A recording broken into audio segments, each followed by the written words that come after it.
Dans notre paracha, nous avons la Birkat Kohanim. La Birkat Kohanim termine par le mot Shalom. V'yasem lecha Shalom. Le Midrash nous dit Gadol Shalom, she'en chotem kol atfila el Shalom.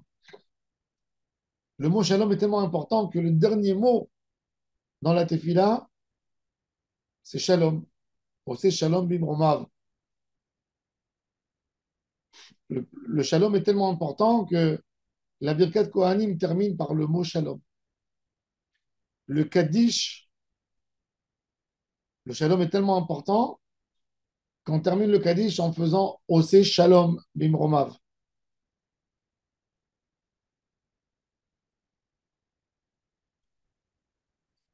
Quand on finit la tfila de Shachrit aussi, Adonai Oz La'amo Iten, Adonai Varech et Amo Bashalom, dans le Tana de Be'eliyahu. On a un traité, un traité talmudique, c'est une baraïta qui s'appelle Masechet Derech Eretz. On a Derech Eretz Rabbah, le grand traité de Derech Eretz, et le Derech Eretz Zouta, le petit traité. Dans le petit traité, il y a un Perek à la fin qui s'appelle Gadol HaShalom. Et il nous dit que le nom d'Akadosh Baruch Hu, c'est Shalom. C'est pour ça qu'on n'a pas le droit de dire Shalom à son ami avant de faire la prière de Shachrit. Parce que tu dis pas, tu n'utilises pas le nom d'Akadosh Baruch Hu tant que tu n'as pas prié. Le nom de Ham Israël, c'est Shalom. Dans ce traité, il dit que le nom du Mashiach, c'est Shalom aussi. Il s'appelle Shalom. Chez nous, dans le Sifré, la Braïta, qui commente la Torah dans Parashat Nasso, il dit Gadol Shalom Shishakul Keneged Kol Maase Bereshit. Le Shalom est tellement grand qu'il est équivalent à tout ce qui a été créé par Akadosh Baruch Hu. Dans le jour de Bereshit, chez Nehemar, Ose Shalom, Ubore et Hakol.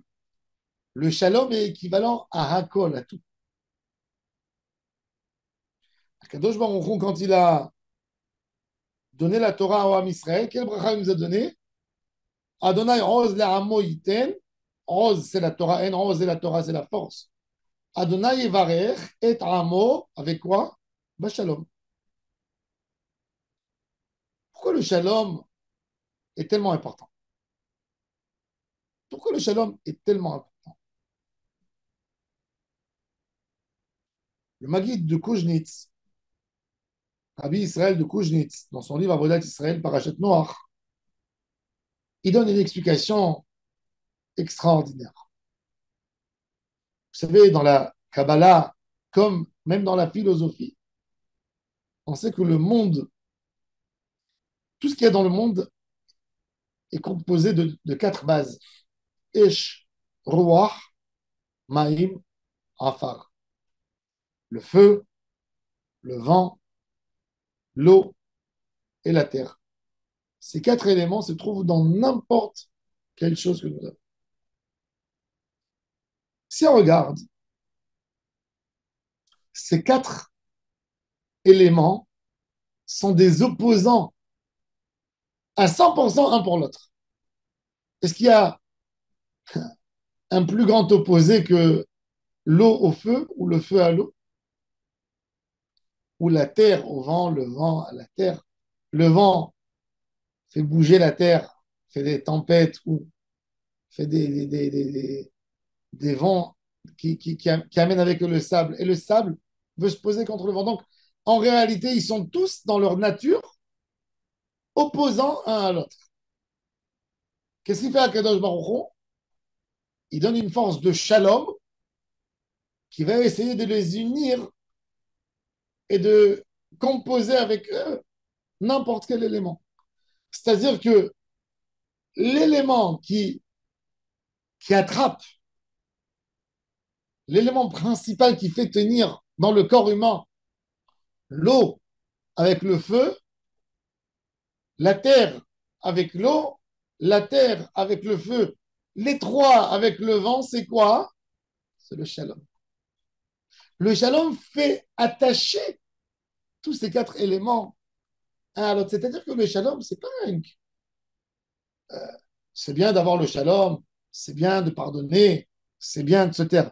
Le shalom, c'est la base qui attache et qui attrape tout ce qu'il y a dans le monde et qui essaye de lier entre tout. Et c'est pour ça que quand il n'y a pas de shalom entre les hommes, on détruit la base du shalom qui attrape ces quatre éléments et ça fait un Horban Bet HaMikdash. Ça fait un Horban, ça fait une destruction totale de tout ce que nous avons. Plus l'homme, il court derrière le shalom, il a en lui le produit qui attache l'humanité. Le produit qui attache tous les éléments et qui donne l'harmonie, c'est le shalom. Et c'est pour ça qu'un homme qui se colle dans le shalom, il aura une longue vie. L'homme qui attrape le shalom, il attrape tous les éléments en lui. Un homme de shalom, c'est un homme que toutes les qualités, elles peuvent se coller à lui. C'est pour ça que la Gemara, elle dit חיפש הקדוש ברוך הוא כלי מחזיק ברכה לישראל, ולא מצא אלא שלום. Si je donne à quelqu'un une bracha, d'avoir une chaleur en lui, l'affection. S'il a de l'eau, il a reçu aussi de l'eau. L'eau est censée éteindre la bracha. Mais par la force du shalom qu'il a en lui, le keli, qui attrape tout, qui s'appelle shalom, il peut tout garder ensemble. C'est-à-dire que quand un homme il s'éloigne du shalom, il enlève de lui-même le propre élément qui arrive à lier entre toutes les bases de la nature. C'est pour ça qu'on a besoin de courir tout le temps derrière le shalom. C'est-à-dire que la mida du shalom, ça c'est le inyan de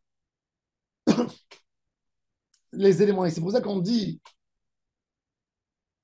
dans la tfila, Ose shalom bimromav, ou birachamav yaase shalom ale. Ça veut dire, Ose shalom bimromav. Est-ce que les anges en haut, ils ont des marloquettes entre eux? Ils n'ont pas de libre arbitre pour avoir des débats entre eux. Alors c'est quoi? Ose shalom bimromav, ou birachamav yaase shalom ale. Akadosh Baruch Hu en haut, qu'est-ce qu'il fait? Il fait le feu avec l'eau ensemble. Quand vous avez deux nuages qui se cognent, c'est l'eau qui se cogne et qui fait du feu. C'est-à-dire qu'il y a une si grande harmonie en haut, il y a des anges responsables du feu, des anges responsables de la neige en haut. Et ils sont tous ensemble, tout le monde chante à Akadosh Baruch Hu ensemble. Kedusha les Chayeshaleshu, les malachim, un qui donne l'ordre à l'autre, un qui donne la permission à l'autre. Beyachad, kulam mekachim et Akadosh Baruch Hu. C'est-à-dire qu'Akadosh Baruch Hu, il met un élément en haut qui n'a aucune contradiction, même entre les anges. Ça, c'est Rosé Shalom Bimromav. Il fait le shalom dans les cieux. Ou Berachamav, avec son pitié et sa miséricorde. On demande, il y a assez shalom, allez-nous, qu'on ait en nous du shalom. Mais le shalom entre les hommes dépend d'une avodat Hashem, d'une avodat de l'individu. D'accepter que l'autre peut penser différemment que moi, qui peut penser quelque chose qui est complètement à l'opposé de ce que je pense. Le Avodat Israël nous dit on sait shalom bimromav ou berachamav ya'aseh shalom alenu. Quand ici, l'homme il n'a pas de shalom avec l'autre, ben même les anges en haut se disputent les uns avec les autres. Parce que Akadosh Baruch Hu a créé dans le monde un système que tout le monde des anges se déclenche avec le monde des humains. Si nous, en bas, on a des différends entre nous, il y a des disputes, il y a des histoires entre les êtres humains, les anges en haut aussi se disputent, ne veulent plus rendre service un à l'autre. Pourquoi on a un changement climatique terrible? Parce que les anges en haut sont en dispute, ils ne veulent pas faire de l'harmonie. Et pourquoi ils ne veulent pas faire de l'harmonie? Parce que les êtres humains se détestent en bas. Quand il y a des guerres, des guerres font suivre des années de famine, des volcans qui explosent, des tsunamis, des sécheresses. Pourquoi? Parce que même l'harmonie en haut, elle s'abîme. Il n'y a plus l'élément qui donne le juste équilibre. Et chacun des quatre éléments, Esh veut s'exprimer, Ruach veut s'exprimer, Maïm veut s'exprimer d'une manière différente, Afar, ils ne veulent plus aller ensemble. Ils n'ont plus cette harmonie en eux.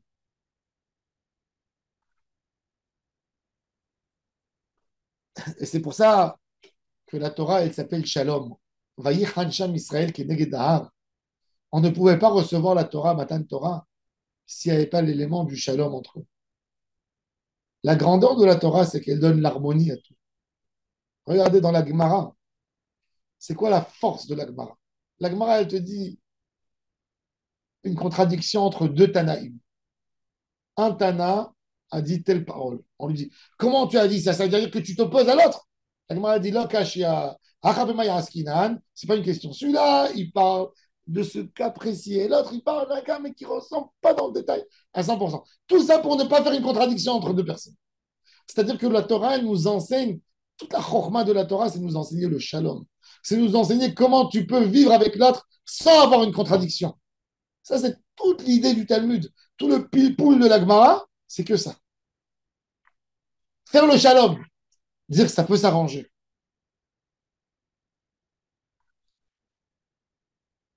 Il est l'omer, Reve mitalmidav shel Aaron, oev shalom, verodef shalom. Pourquoi il avait besoin de dire soit des élèves de Aaron à Kohen, qui aiment le shalom et qui cherchent le shalom. Soit un homme qui cherche le shalom. Pourquoi tu as besoin de dire élève de Aaron à Kohen? Tout le travail du Kohen Gadol, c'était de mettre l'harmonie dans le Ham Israël. Si vous regardez dans le Misbéach, le travail du Misbéach, c'est quoi? C'est le feu. C'est le feu. Le feu qui va manger les sacrifices. Pendant la fête de Sukkot, 7 jours, qu'est-ce qu'on verse sur le Misbéach? Pas du vin, de l'eau. Mettre le shalom entre le feu. Le travail du Kohen Gadol dans le Beth Amikdash, c'est de faire tout pour amener l'harmonie, de faire le shalom. C'est-à-dire, c'est quoi Aaron HaKohen? C'est le symbole pour nous de la Avodat Hashem. C'est le Kohen Gadol. Il n'y a pas plus grand en d'Hachem dans le Ham Israël que Aaron HaKohen. Un homme qui est le papa de tous les Kohanim Gedolim jusqu'à la fin des temps. Que c'est quoi son destin? Avodat Hashem. C'est quoi son destin? Mettre le shalom. C'est toute la force de Aaron HaKohen, c'était le shalom. C'est pour ça qu'il a dit, il a la zakin, Eve mitalmida. De qui? De Aaron. Toute la Avodat Hashem, c'est le shalom. Oev et Taberiot, on arrive à la Torah, que la Torah, elle est aussi shalom. Alors après, toute cette ambiance extraordinaire de Chag HaShavuot, on doit se remplir de l'idée de mettre du shalom un avec l'autre. Oev et Taberiot, la Torah. Baruch Adonai Le'olam. Amen.